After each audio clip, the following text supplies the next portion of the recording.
This is Jordan Ehlers interviewing Chuck Tuttle in Deschler, Nebraska on Saturday, November 5th, 2016 at 9:54 a.m. So the first question is going to be, when and where were you born? I was born in Geddes, South Dakota, August 22nd, 1941. Long time ago. And what were your parents' names? My dad's name was George, and my mother's name was Garnet. Garnet. Yeah. That's really pretty. Where did you grow up in South Dakota then?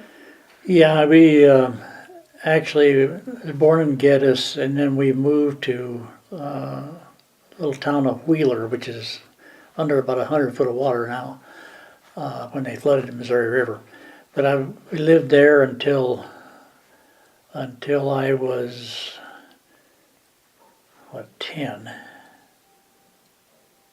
Yeah, 10, and we moved to town after that. My second, third, and fourth grade in school, there were just two of us in the whole school. That was my brother and I. Oh my gosh.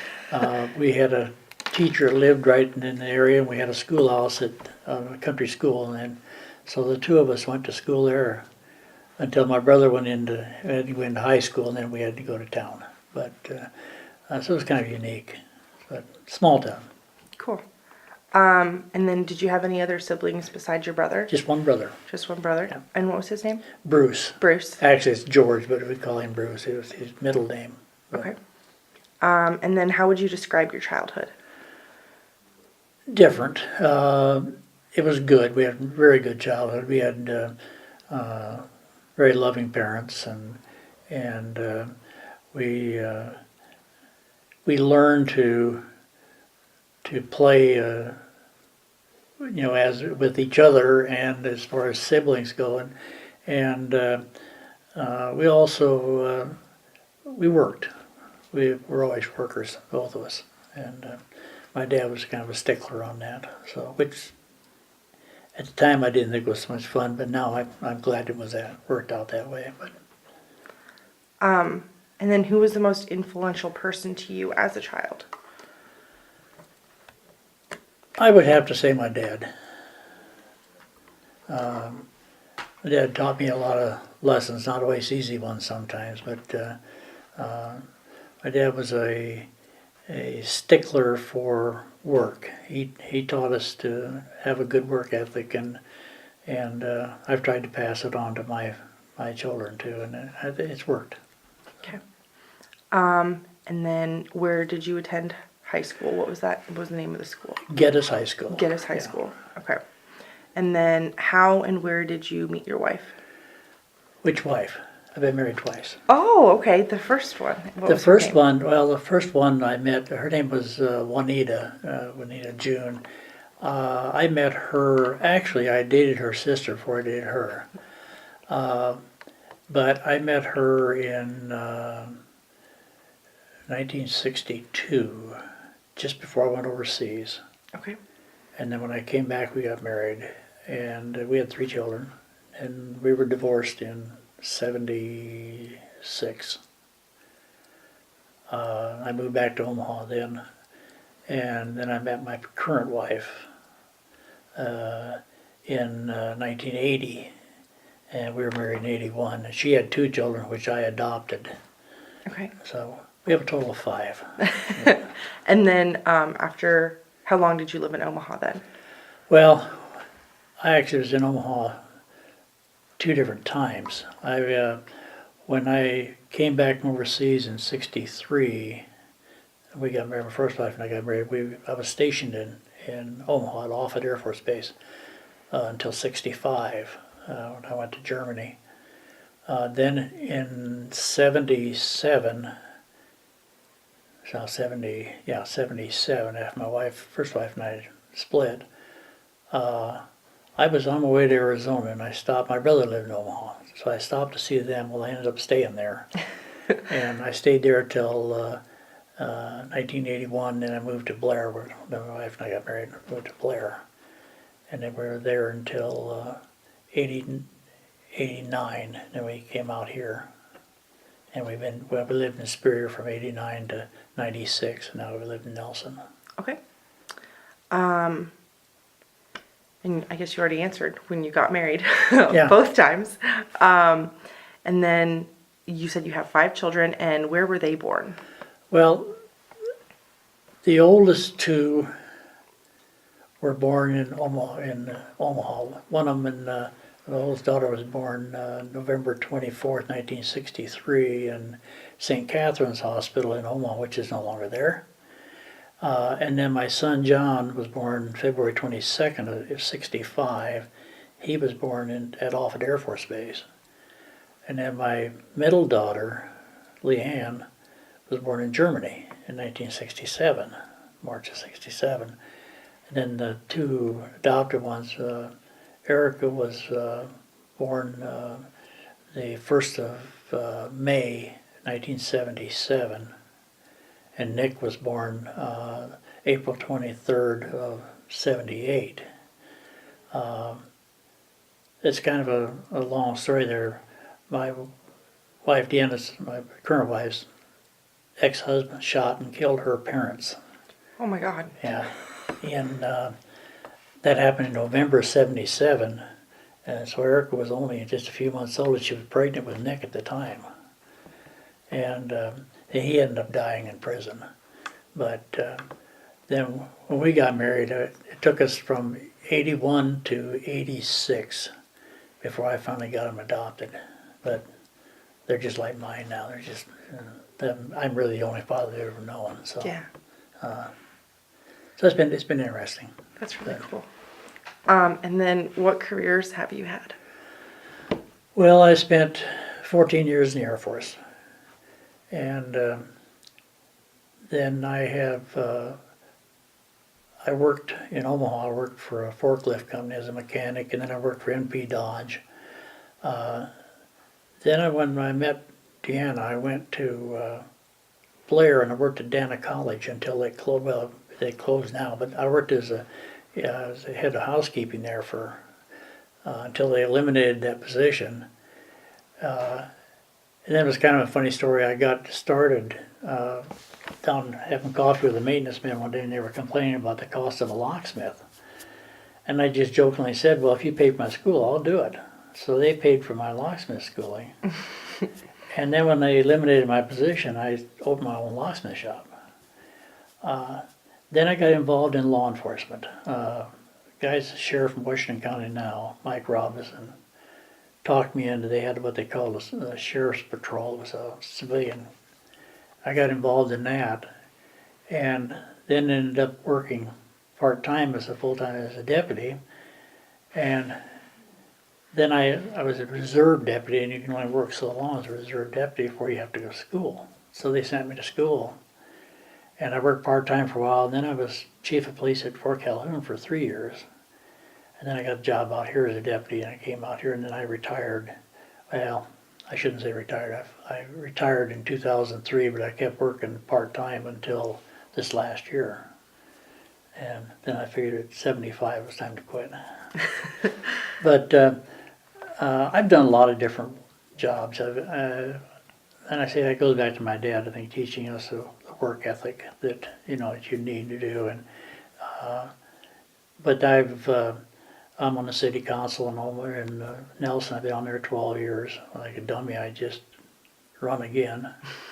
But I've been involved with Lutheran Church. I've been on that council for years. I'm on a super council now between 3 churches.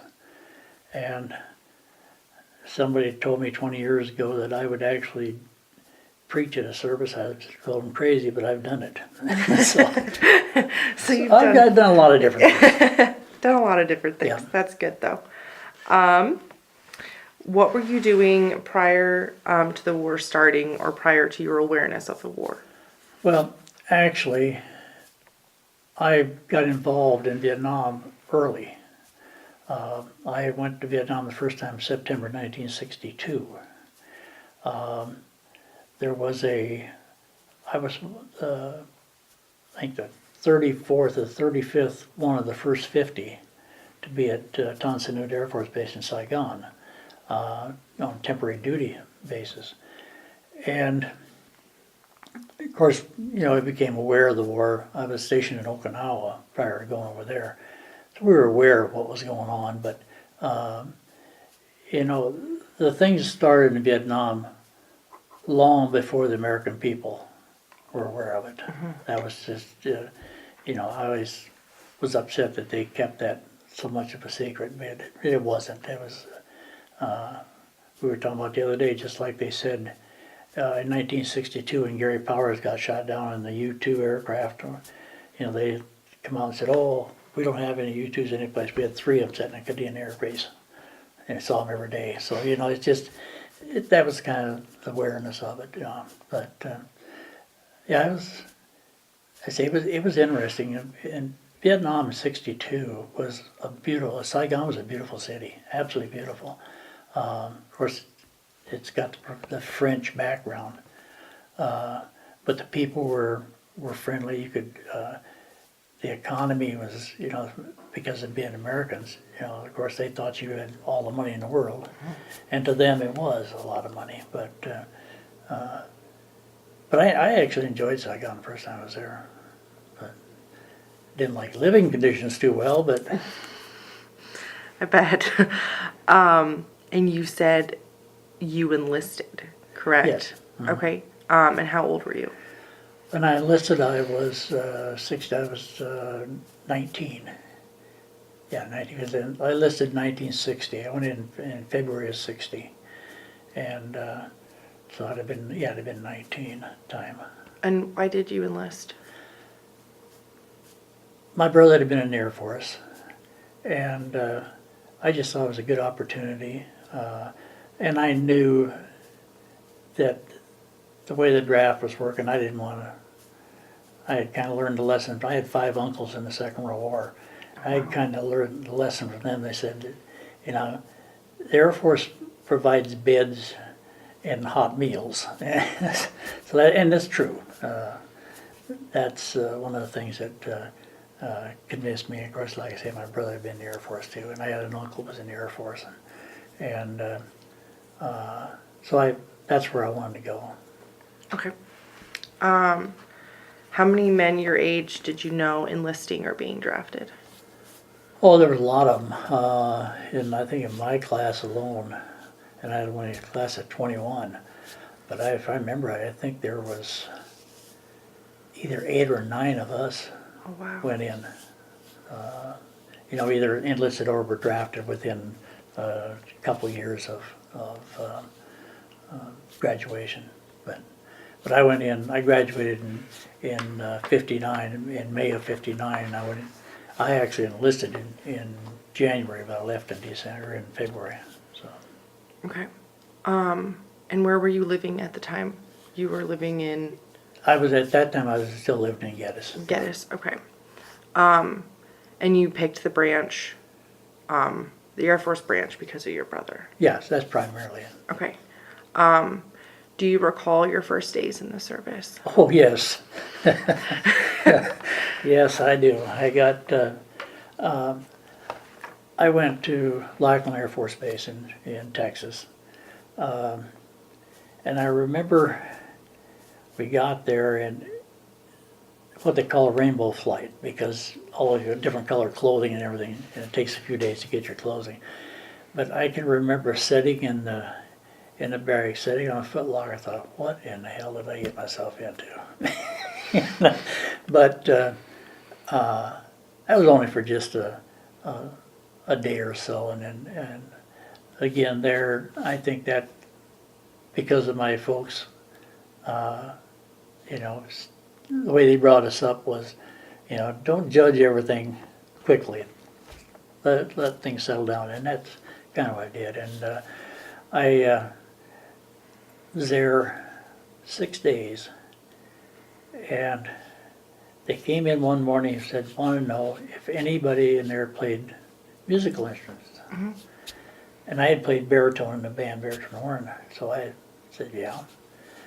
So we went to the drum bugle corps, And so we played taps at night, and we played for parades, and we played for reveille and all this stuff. And which is kind of fun because it got us out of some of the other drills. We didn't have to bivouac, we didn't have to do KP or anything because of the fact we were in that drum bugle corps. So it was kind of nice. And I always, my brother always told me, he said, you know, I said, if it looks like it's got a good deal, try it. So, and I did, and I enjoyed it. I guess, what did it feel like being away from home? Was that one of the first times you've been away from home? No, not really. When I was, 12 years old? I think it was 12. I went to work for a farmer. We lived in town, but I went to work for a farmer. And I stayed down there at the farm Monday through Friday, and I came home on Saturday night and went back on Monday morning. So I was away from home, and that helped me tremendously to get a little used to that, you know. Mm-hmm. But you get, when you're that far away from home, yeah, you get a little bit lonely at times, but not too bad. And tell me about your boot camp or training experiences. Actually, the Air Force boot camp was not bad. In the Drum Bugle Corps, our daily routine was we got up usually at 6 in the morning, 5:30 to 6 in the morning. You got dressed, you made your bunk, took care of your shaving and everything, and then you marched to breakfast. And then they marched us back. And for the Drum Bugle Corps, then most of the time we would go to our practice area, and we had classes we had to attend on military history and stuff like that. And so the days are pretty full, and they keep you busy, and it wasn't bad. You did a lot of marching and like that, and some classroom stuff, and you had firing range. You had to learn to fire a rifle and all that, but basically the Air Force basic training was pretty decent. It wasn't bad at all. That's good. What were your instructors like? We had one that was a character. The band instructors were really nice guys. I enjoyed them. They taught us a lot. We had two, what they call TIs, technical instructors. We had two main ones. We had one who was a young guy, and he was pretty easy to get along with. The main TI was a guy that had been in the service, I think that time, almost 30 years. And he was a bit of a drunk.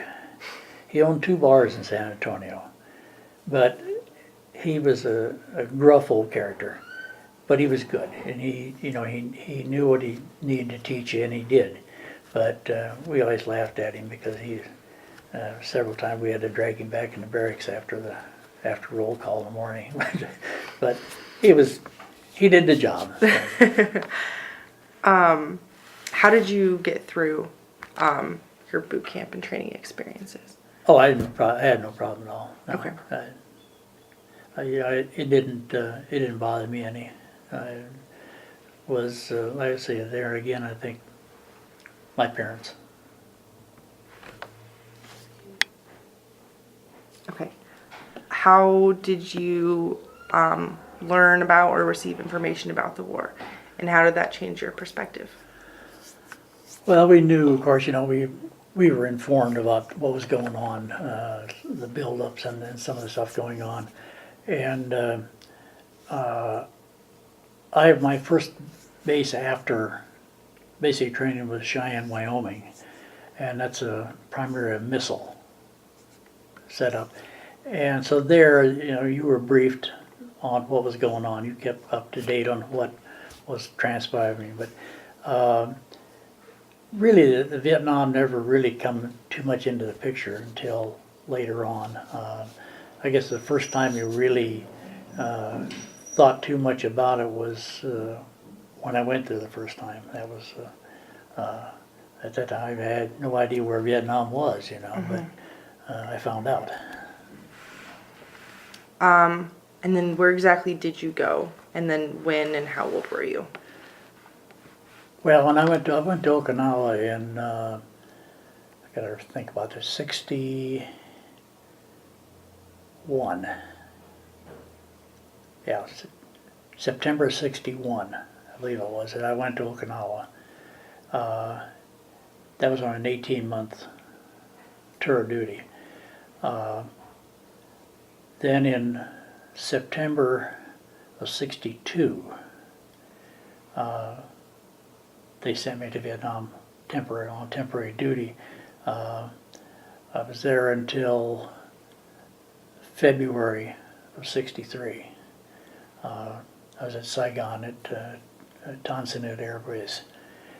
And there was, we lived in a hospital tent area. That was all that was there. The only permanent building they had was a hangar, a big hangar they used for a dining hall, offices, medical, or not medical, civil engineers and all these people, their head offices are in there. We lived in the tent area, the hospital tent area. One of the big problems there was no hot water. They had it was like kind of a joke, they had a big tank outside, and then they had showers in the middle, shower. And if you got there early in the day, you'd get warm water because the sun would heat the water up. It was always kind of a joke. You get somebody new come in late at night, you tell them, no, you go in there and you pull a chain just a little ways.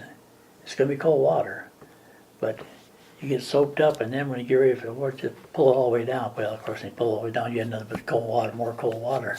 So it was kind of a joke on people, but that took its toll. Not having any hot water took a toll. It caused a lot of jungle rot and other stuff on feet, which I ended up with. But the other bad thing about it, you don't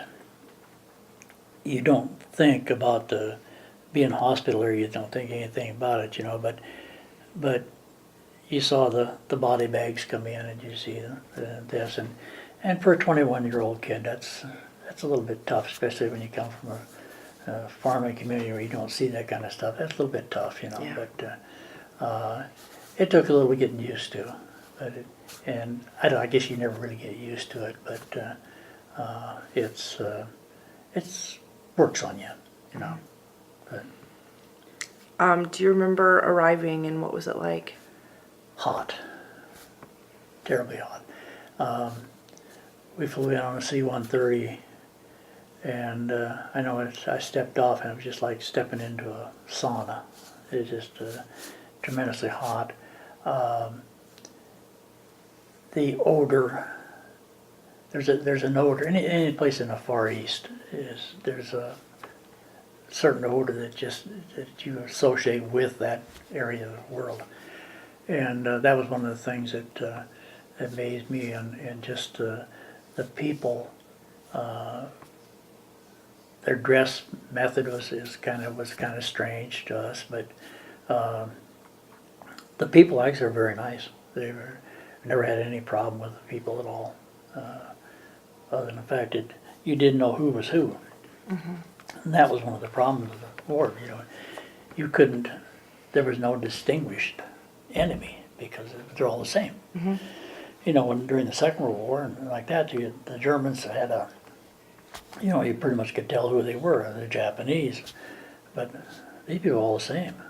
So it's different. And they told you when you got there were certain areas of Saigon you didn't go into.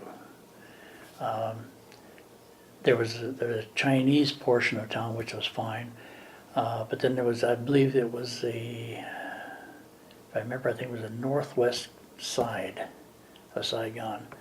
You didn't go in there because that was VC territory, and they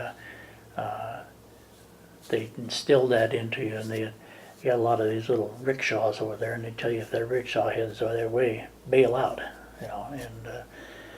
but there's so many people, it's just crowded, just tremendously crowded, but there's some of the things you notice, and it kind of made you think about it, but the human life over there is not worth much.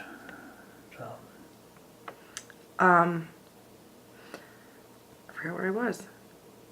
What was your job or assignment? actually, I had two different jobs. I was on part of the time I was on flying status. I flew on C-130s part of the time. My primary was communications, and in those days, the communication there was pretty remote. There wasn't much over there, and so the equipment was kind of something I had never been trained on, so I had to kind of learn it as we went. And there was in our department there was 6 of us, and there really wasn't that much for us to do. It was kind of, like I say, unfortunately working with early World War II equipment that we weren't familiar with was the biggest problem, you know. But other than that, it wasn't that bad. And tell me about your experiences during the Vietnam War. You've already talked a lot about it, but and then I guess what did you do? You flew the C-130s. I flew on C-130s part of the time, yeah. Okay. What was your station and rank? Well, the highest rank I held was a staff sergeant. That was when I got out. I was a staff. Promotions in the Air Force are funny. If you were in the wrong career field, you were out of luck. That's really the way it was. And your aptitudes, and I was more of a mechanical aptitude than anything, and that wasn't one of the best promotion areas. But I survived. And then did you see combat? Not much. I was involved a little bit. Went down in a helicopter in '69. They had, again, this is another thing that always upsets me about the government. Like I was saying about the U-2s weren't any place, but we had 3 of them. That same way they said, you know, we don't have people in Laos, we don't have people in Cambodia. It was not true. We had radar sites, and they had crew changes in these, and ever so often they would ask for volunteers to go on these helicopters to change shifts, because you had to have an observer, you had to have a gunner on there.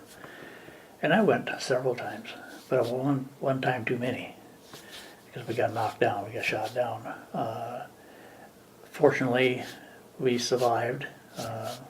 2 didn't, but the rest of the crew got out, and we got our crew out. But it took its toll. It's one of these things, and that's one of the areas I'm a little reluctant to talk about too much about. Although I did tell all my children this, I set them down and told them that, you know, I did a couple things other I'm not proud of doing. Oh yeah. I don't care who you are. Anytime you kill somebody, it works on you. Mm-hmm. And like I said, I told them, to this day, I cannot remember pulling the trigger. I have no recollection of it. But I know what I did. Mm-hmm. And it goes against my feelings. One of the things I was concerned about when I went into law enforcement, I said to one of the instructors, and I got him to the side, and I said, I'm going to ask you a question. I told him what I had done. I said, now, is this going to cause me a problem if I ever get in a position where I have to? And he said, no. He said, that's a reaction. Which kind of relieved me a little bit. But that's one of the things that is, you know, kind of troublesome. But did you or anyone in your unit come in contact with Agent Orange? yes, I did. I draw a compensation from the VA, just started, for Agent Orange with diabetes. And that and my hearing, I just got a hearing aids too not too long ago. But yeah, that's, the Agent Orange it was some nasty stuff. It just, I don't think people realize how bad the stuff was. Mm-hmm. And I've lost some friends with it that died from it. I got one in Nelson or in Spear right now that's dying from Agent Orange. But it was bad stuff. If you could see what it does to the foliage, it just kills everything. Mm-hmm. And they say that the Vietnamese people that were directly sprayed with it, they say that'll go as high as 3 generations, those problems. Wow. So, and I have one wonder about, our generation, what it does to us, Mm-hmm. But I don't know. It's stuff. Were there many casualties in your unit? Not in our unit. We lost a few, but the biggest share of the casualties were Marines and Army. Air Force lost some, but not that many. Because we didn't get into the heat of it, like a lot of them did. Some of the Army guys, it just, you stop and think about a 19-year-old kid or an 18-year-old kid that, that's got to work on them. Yeah. It does. Did that affect morale? Oh, yes. Yeah, it does. In a lot of ways, but Can you give me a brief portrayal of an average day during this time for you? well, the first time I was over there, I just they kind of run together. I went back to Thailand in '69, first part of '69, Udon, Thailand, and there, the day there started usually about 6 o'clock in the morning, and you get up and you go outside and it's 98 to 100 degrees, 100% humidity, and it stays that way all day. Wow. Yeah. You just get to the point where it's hot all the time, and it makes it tough on trying to keep your morale up, I think, because it's just miserable. Tell me about a couple of your most memorable experiences. Probably one of them that has stuck with me for quite a while. When I went back to Okinawa in '63, we left Saigon about 11 o'clock at night, and it was on a C-130, but it was a medevac aircraft. We left there, we had 2 nurses, 1 corpsman, and we had 43, I believe it was, medevac patients on board, and me. And of course you get a crew of 5. But we landed at the Philippines. That was a stop. They dropped them off at the Philippines, and we got there. We had 26 still alive, and I just scared the devil out of the loadmaster, because I told the crew, I said, because I was going back to Okinawa, I said, I'm going to stay in the aircraft. I'm tired. I'm going to sleep.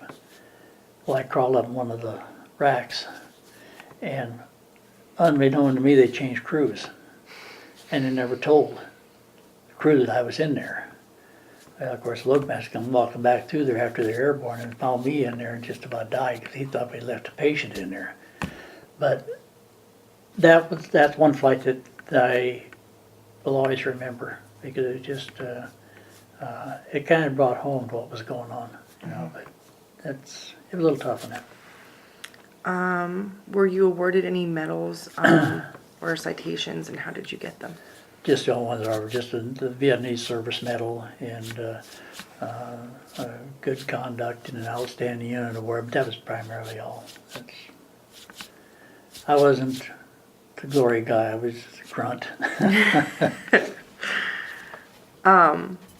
What was your understanding of why the U.S. was involved in Vietnam? I understood why, and I agreed with it. I think communism had to be stopped. We had to keep it from going. The only bad thing about it is, and this is something that's bothered me for a long time. It started in Korea.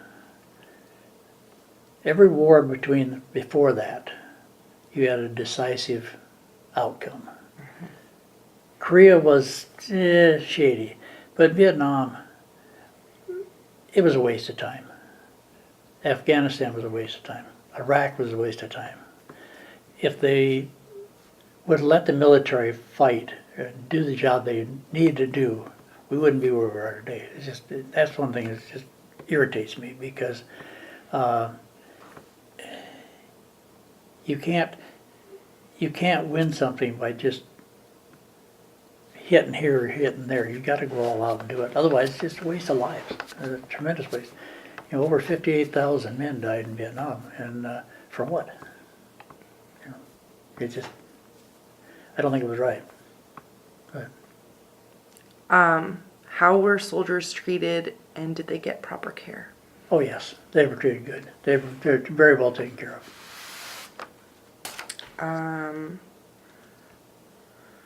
Will you describe the atmosphere of what people were feeling during the war?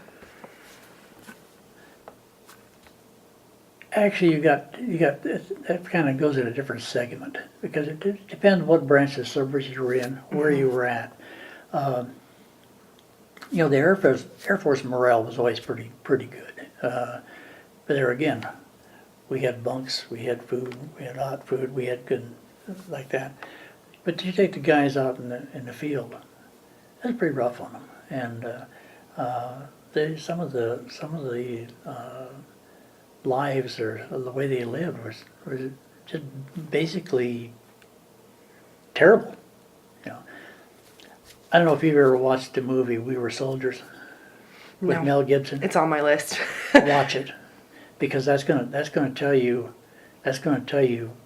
a lot what the Vietnam War was like. That's a very good movie on that, and it's kind of a tearjerker, but it's a good movie. Good.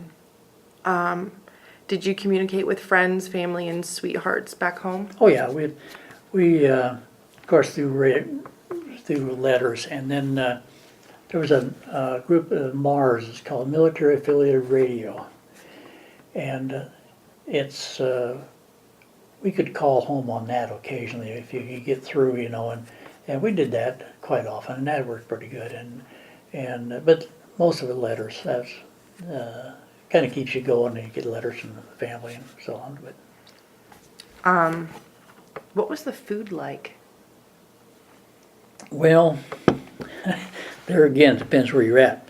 Air Force always had pretty good food.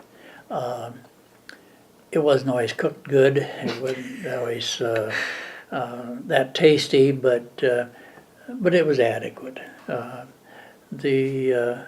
You take the guys in the field, though, they ate the sea rations, and yeah, it was good, but it still wasn't mom's home cooking, or and actually, like in Vietnam or in Thailand, the local food was good.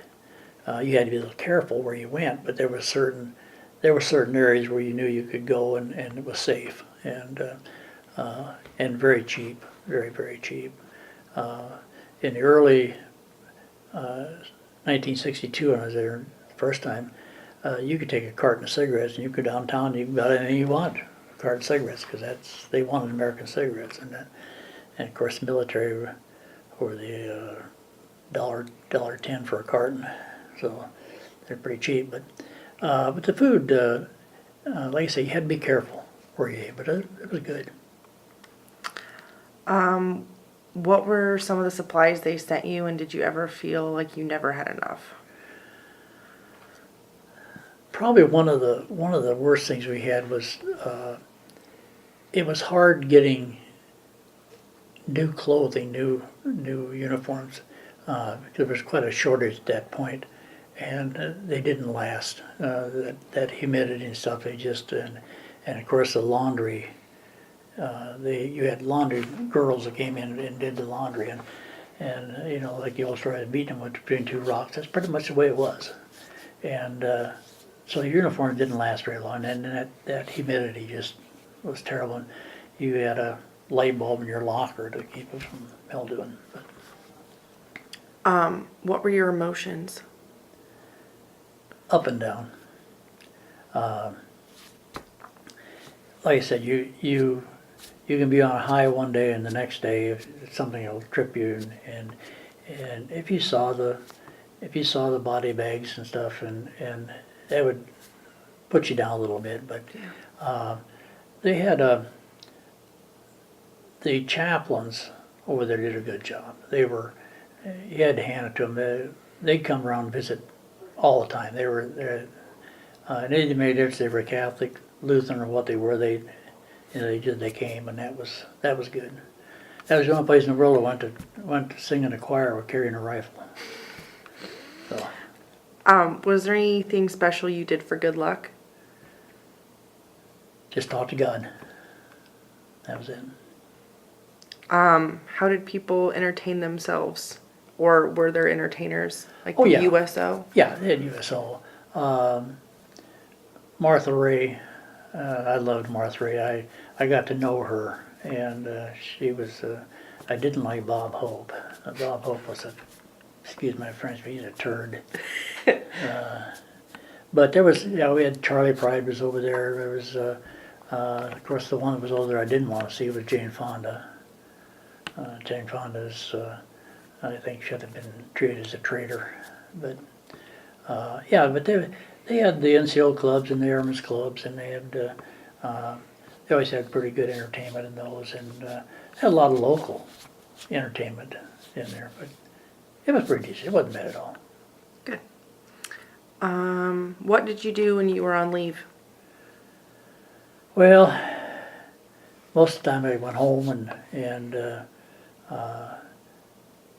my dad was a truck driver, and I helped him a few times, but most of the time just to go home and visit the family, like that. So, Where did you travel while in the service? oh, all over. I was in, first went to Okinawa. I was in Japan. I was in Guam, Midway, Vietnam, Thailand, Cambodia, Laos. Then when I went to Germany, I was in France, Italy, Spain, Belgium, Luxembourg. I did a lot of traveling, and that's one nice thing about it, you know. But Do you recall any particularly humorous or unusual events? oh yeah, there's several of those. Like I said, it was always kind of comical in Vietnam, especially. Like I said, the first time I was there, I was saying about going into one portion of town. And I remember there was a young kid came over, and we briefed him on this, and there was one rickshaw rider that we knew was pretty good. We talked to him all the time, and this boy had gone downtown, and a couple of days later, we were down. We talked to this rickshaw, and he said, "Crazy GI." I said, "What are you talking about?" He said, he said, "I had a crazy one the other day." He said, "I was giving him a ride." He said, we were clear down on the southern part of town, and he saw a bridge, and he started across the bridge. This kid thought it was going into the wrong territory. He kept jumping out of the rickshaw. He said it took him about 4 times before he finally figured out what was going on. He told the kid, no, this is okay. But the kid he was just bound and determined to do that. But there was some humorous times too. You know, some of the stories the guys would talk about as far as some of the crazy things that happened out in the field, you know, on different things. And I say the deal with the water on the shower, that was always kind of humorous, but it wasn't a lot, but there was a few times. What, if any, were some of the pranks that you would pull on each other? Oh, Besides, I guess, the shower. yeah, we had one guy that was name was Banks. He was a colored boy, nice guy. But he was definitely scared of snakes. And there's a lot of snakes over there. And we had a lieutenant, was our adjutant, and he was always doing something, but he got a hold of a little rubber snake, and he put it in Banks's pocket. And Banks what he was doing was taking a nap, and he stuck this rubber snake just into his pocket, in the crease of his pocket, and then woke him up and asked him, I don't know, for a key or something, and he reached in that snake, and I tell you what, he just went crazy. But that, and they used to, once in a while, they had little snap bombs, and you find those on your locker. You open your locker and that thing is snapping. I guess one of the other things that happened to me, this one I was in Thailand. We were going to work early in the morning, and we lived in these tents, but they had metal roofs on them. And one morning, I got up and was going down to the mess hall, and I walk outside and here's security police picking up stuff off the ground. And I said, "What are you doing?" Oh, he said, "These crazy VCs stole some rockets, but they got the wrong launcher. Well, it would shoot them, but it wouldn't detonate them, and it would bounce them off our barracks." Well, I never thought much about it at the time, but about a week and a half or 2 weeks later, I went back and I climbed in my bunk, and you always had everything mosquito net all wrapped underneath. I'm just about asleep, and something hit the roof, and of course, the first thing I thought was that I went underneath the bunk. Well, it was two drunks coming back from the NCO club throwing beer cans, but I about lost it that day. I was like, "This is the end," you know. But there was always, and that's something you need to do to break the tension too, you know. So. Did you take pictures while you were over there? Some, not a lot, and unfortunately, my ex-wife ended up with all them. I never did get them back. So. That's a bummer. Yeah. What did you think of the officers or fellow soldiers? I never had a bad officer. There was a couple I didn't really particularly care for, but they were good. And the people you worked with were good. You get in a situation like that, and everybody kind of pulls together. It's pretty tight-knit. Air Force has always been that way, though. Did you keep a personal diary? No, not really. Just kind of, I think my mother did, because when I write her letters, I think she kept all of my letters, but I know after she passed away, I went through some stuff and I threw away some of it I kept, but yeah, she kept pretty much diary on us. What was your opinion of being involved in the war back when it was happening? I guess I'm a type person, and when I'm agreed to do something, I'm going to do it. And when you enlist, you agree. You're saying, yes, I will do this, and that's just I don't think there's any other way around it. Mm-hmm. Was there a big turning point in the war with your involvement? Probably the one that I remember the most was, again, in 1962, when they first started to build up, they were shipping, the Marines were on, a lot of Marines in Okinawa and had a lot of families there. They started shipping the families back to the States. And you knew then that it was just about to explode. And that was a turning point, I think, where you knew, okay, we're really into it now. And because I came back from Okinawa on another side trip. We flew the families back, some of the families back to the States, and we had Air Force crew, flight crews, which I was a part of that one. We flew on a Navy airplane, an old Super Constellation, which was a piece of junk. But we left Okinawa 11 o'clock at night.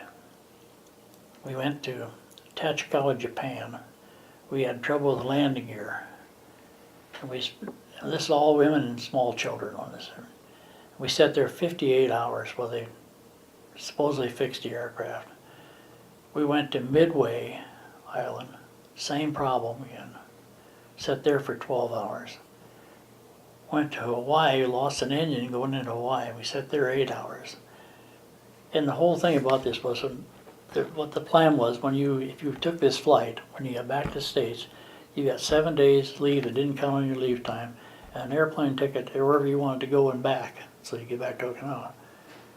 So after 5 days getting to the States, which should have taken a day, I went to look to see what my flight was, and it was to Omaha and a Super Constellation. I said, you know what, I'm going back to Okinawa, and I did.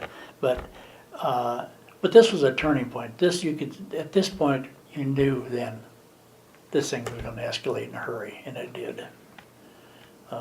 Because really, the middle of '63 is when they started really pumping the people into Vietnam. And there again, the government says 65. Nah, it's 63. That was the thing that I kind of irritated me. How much were you informed on what was happening related to the war and why it was happening? Well, there again, a lot of it you weren't really told. You kind of read between the lines, and that was the other thing too that I always said was kind of bothered me was the fact that they didn't tell us up front what was going on, and they didn't tell the American people what was going on. I realize there's some of it probably that need to be kept quiet, but there's still, I think there should have been something to let people know what was going on, because I think it'd have been a lot different outcome than it would have been. Mm-hmm. What was the hardest part of the war? Coming home. That was tough. Very tough. Just with protests and Yeah. how everyone was Yeah. being treated. Yeah. Did you watch the news a lot during the Vietnam War? And how did you feel about the news coverage? Well, there again, yeah, we saw some. Of course, all your television over there was controlled, was the armed forces, so you didn't see a lot of it.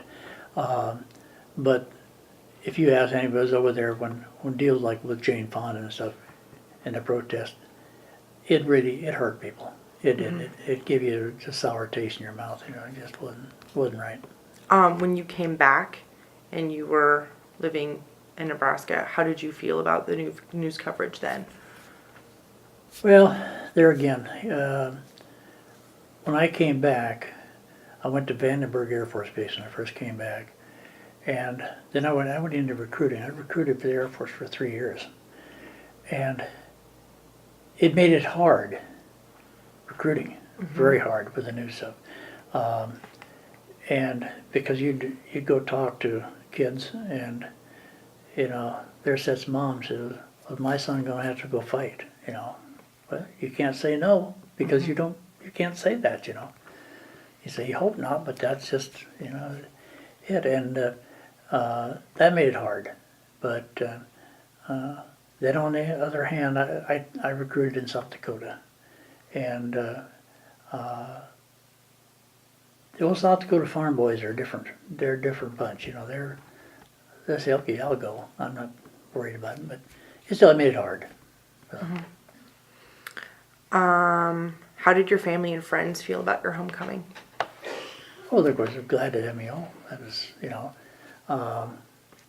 there was, and I didn't tell them a lot about what was going on, and I didn't for years, and I think seeing that movie, We Were Soldiers, made me stop and think, and I decided right then and there that wasn't going to keep it inside him. We're going to talk about it, and it's helped me a lot. It's made a lot of difference, and I can't imagine what little I went through. I can't imagine what some of the guys out in the field actually, how they handle it. I don't know. What did you think of the war protests? Well, they have a right to protest, and that's why we fight to keep it free so we can do that. But I think in a lot of ways, it lengthened the length of the war. I think it made it harder. But and I just hope, that they sometimes think, okay, well, if it wasn't for that, we couldn't do this protest. Go to Russia and protest, see what happens to you. That's just, but. How did you feel about the fall of Saigon? Well, I hated to see it because, most of the people there were like the Americans. They liked the everything, but I could see it coming. You could tell it was going to happen, and it just a big waste of time and money, basically, and lives. Were you aware of the Pentagon Papers being leaked? And Yeah. how did you feel about the Pentagon Papers being leaked to the New York Times and the Washington Post? Well, it's wrong. One of the things they always told you, your people in the service are supposed to be closed-mouthed, and we kept a lot of stuff secret that we needed to. And I think what's fair for the goose is just fair for the gander. It's just, but they didn't do it, and it's still going on. How did you feel when the war ended? Well, I was glad to see it end. Glad to see the end of the loss of life, and like I didn't like what result how it ended up, but because I think that was 58,000 lives wasted. Yeah. What was it like to come home? Well, I was always proud of the uniform. I was very proud of wearing the uniform. But it got to the point where you didn't wear it home, which was wrong, but you didn't do it. It was, I don't know, anti-American. Do you recall the day your service ended? Where were you and how old were you? Oh, let's see. That would have been in 74, 75. In 74, I got out. 74, I was in Pierce, South Dakota when I got out. I had been recruiting for the Air Force, and I was trying to save a marriage, which I shouldn't have done. And so I got out. I was due to go back to a remote thing, and she was all upset about it. So I said, "Yeah." I wish I hadn't got out. I wish I'd have stayed, but a lot of things have gone on now since then that probably maybe it was all for the best. But What did you do in the days and weeks afterward? well, I went to work for a electrician, and I worked there for a while. And then I worked for a guy with school buses, drove a school bus, worked on them, and then I went back to Omaha, and there I sat. Oh, well, I guess you said you went and worked for a Yeah. electrician. Did you go back to school? No, I didn't. Okay. And then did you use your GI Bill to support your education, or what did you use your GI Bill for? Actually, I didn't use my GI Bill. Really? No. Why? I don't know. I've asked myself that several times. Now I did. I had a GI home loan one time. I paid that off, but I don't know. I just. I guess I just didn't feel like going back to school. I never was one grateful for school, and I said when I went to the law enforcement academy, I was worried about what I'd be able to be doing, but they didn't have any problem at all. So. All right. Did you make any close friendships while in the service? Oh, a lot of them, yeah. As a matter of fact, just last year, I run across a guy that I was stationed with at Offutt, then again in Germany. And him and his wife were over in Germany, and we become good friends with them. His wife passed away now, but my wife has an aunt lived over in Illinois, and come to find out, the same place he lives. So we got together last year. It's the first time we've seen each other now since 1967. Oh my gosh. So we had a nice visit, and we plan on this year we're going to get together again too. So. And then I guess, have you continued any other relationships? Oh yeah, I've got some people that that I knew in the service that we still communicate occasionally. Not as much as we used to, but a couple of them are gone now, and it's just when you get our age, it's just one of them things that. See, I'm 75, and it just you kind of lose track of them, But. Did your military experience influence your thinking about the war or the military in general? Oh yeah, it has to. Like I said, I wish we could have fought the war like we should have been able to fight it. I still think that was, the military needs to be run by the military and not by a politician. That's just the sum of it. Did you join a veterans organization when you came home? Oh yeah, I'm a member of the VFW, I'm a lifetime member of the VFW. I'm commander of the local Legion in Nelson, and I've been involved. I've been to 3 of the Vietnam reunions, and what kind of activities does your post or association have? well, we do the military funerals. As a matter of fact, we've got a program coming up now for Veterans Day. We have a dinner, and we go to the schools, and we work with the Boys State and Girls State and Junior Law Academy and stuff. We're pretty active.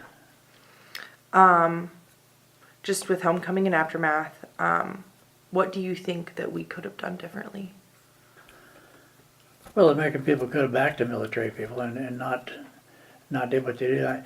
I'll relate you one other incident that happened. I accompanied a body back home from Vietnam, and this one of them things where you wonder what goes through people's mind.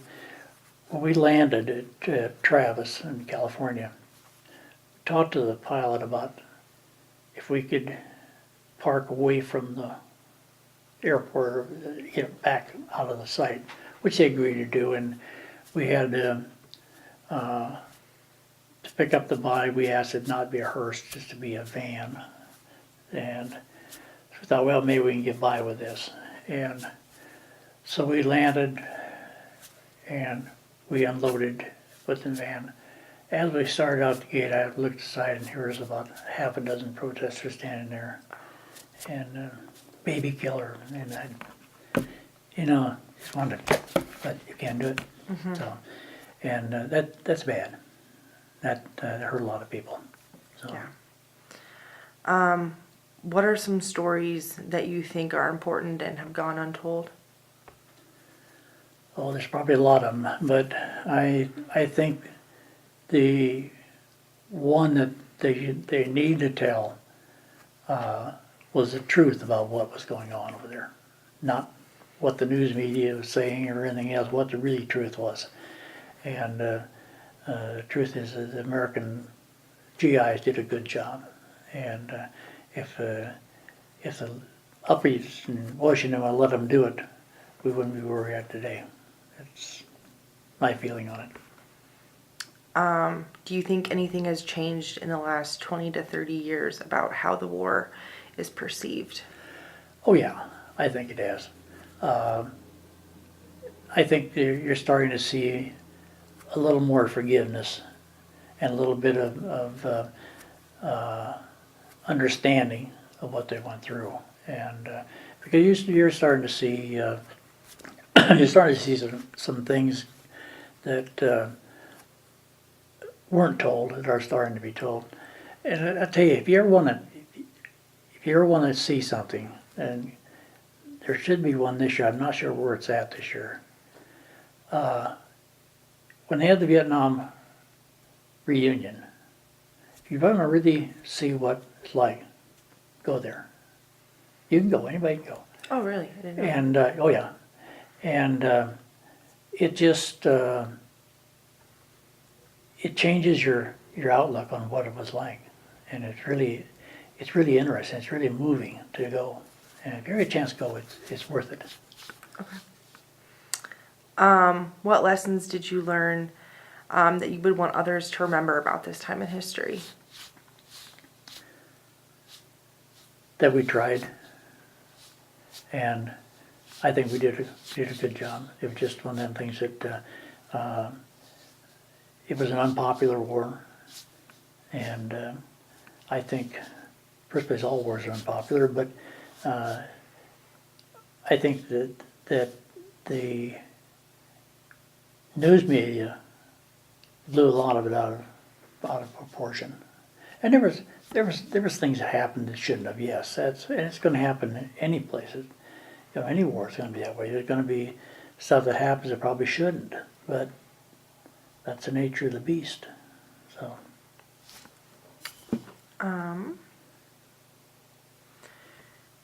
Do you think there was a lot of controversy over the war? Oh yeah, there again, I think that got blown out of proportion.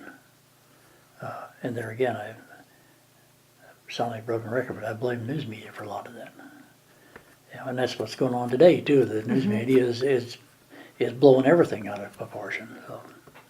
How have your experiences shaped you as a person? It's made me more humble, and it's made me more of a deeper thought person, and I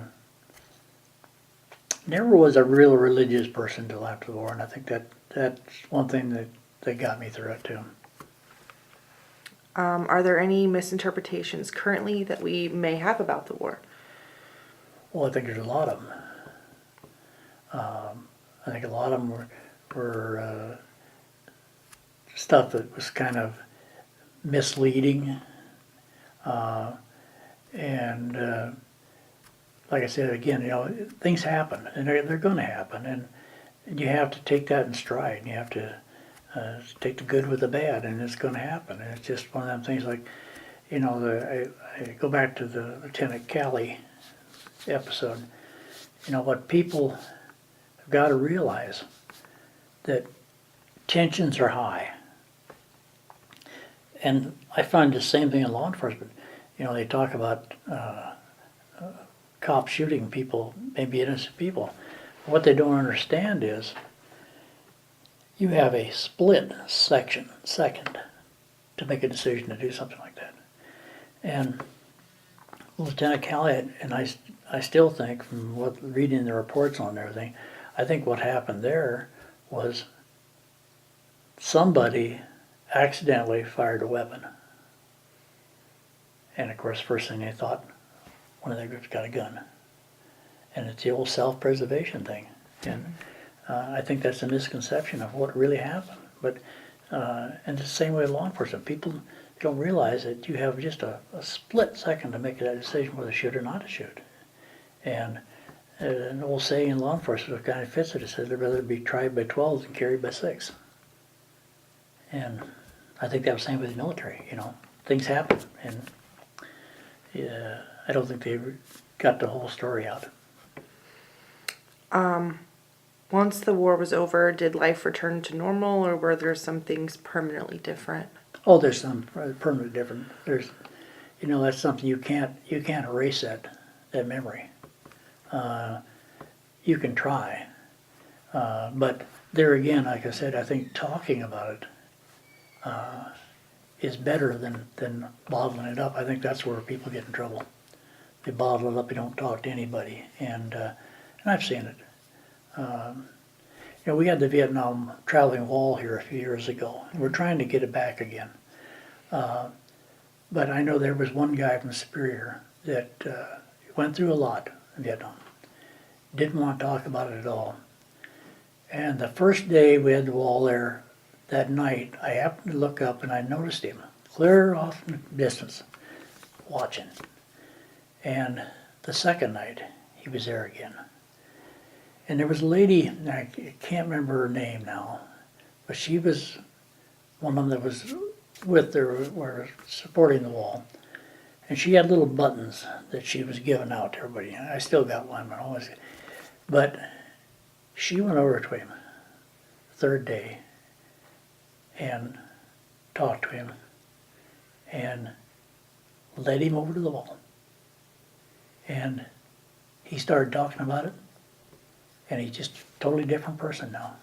He just got it out, and that's what they need to do. If you can explain the war in one word, what would it be? Terrible. And can you elaborate on why you chose that word? One of the problems, like I said over there, was the fact that you couldn't distinguish the enemy. And it's the same way with what's going on now.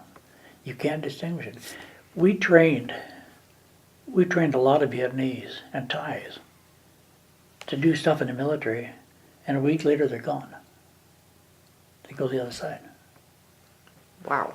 Yeah, but like I say, you don't know that. You walk into a bunch of them. Something else happened in Saigon. That was in the early part of the war. They had a lot of trick stuff going on. For example, one bar in Saigon, a bunch of GIs in there one night, and the kids are always begging. And this little, about a 2-year-old, walked in with a diaper on, got inside, and boom, blew up. Satchel charge in it.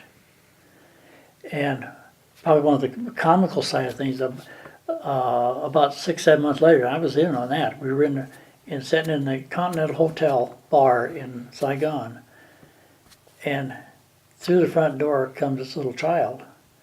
We emptied the bar. Everyone gone, because you don't know, what's there. That's the kind of things that made it terrible. You didn't know who the enemy was. Have your views on the war changed over time? Not really. I still think we should have been there. I didn't like the way it was handled, but yeah, I had no problem with it. And is there anything you would like to add that we have not covered in this interview? No, I just think it's good that the American people are talking about it. And, it's been, let's see, it's 54 years since I was there first time. I would like to go back. I would love to go back over there again and see what it's like. I have one uncle left, and he's 90 years old now. He was just over there here not too long ago, and he says it's just beautiful. And my wife and I are kind of talking about it, see if we can do it. But I say I had 5 uncles in the Second War. I lost one over there in Holland. But our families, my daughter was in the Air Force. My oldest daughter was in the Air Force for 4 years. Wow. And but it's it's over. And there's things I can sit back and laugh about now that I couldn't before, and there are still a few things I can cry over, but it's just the way life is. So. Well, that's all the questions that I have. Unless if... Well, I hope I've helped you with something on it. Oh, yeah, no, I loved hearing your story, and I appreciate your service. Yeah. Well, it's like I said, I wouldn't give you a penny to go through it again, but I wouldn't take $1 million for the experience of it either. It's and I'm one of the lucky ones. You know, I got banged up a little bit in a helicopter, but consequently, as a striker, I got both of them. So, and one of them twice. So, but no, it's the Vietnam War was like any other war. It's not good, but it's something you learn to live with, and it's. I'm so glad to see the military today getting recognition that they need,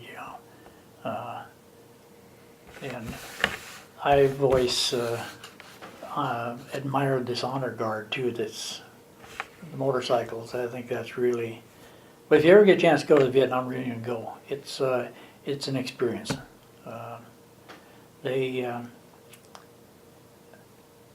They always play that song, God Bless America, at that, or God Bless USA. Mm-hmm. And I went to one in Kearney, and our local band from Nelson was playing that. And Tom Jensen is the leader of the band. He told me afterwards, he said, I have never, ever seen anything like it. So when they started playing that, all these veterans got up, joined hands, and were singing it. Wow. And yeah, moving, very moving. But yeah, it's, like I said, I wouldn't want to go through it again. Oh yeah. But, and thank God none of my kids have had to. And they're all older now, so I don't have to worry about that. I got some grandkids of mine, great grandkids that might have to, but it's it was different. Yeah, so hope I helped you. Yeah, you did. So. I loved hearing it.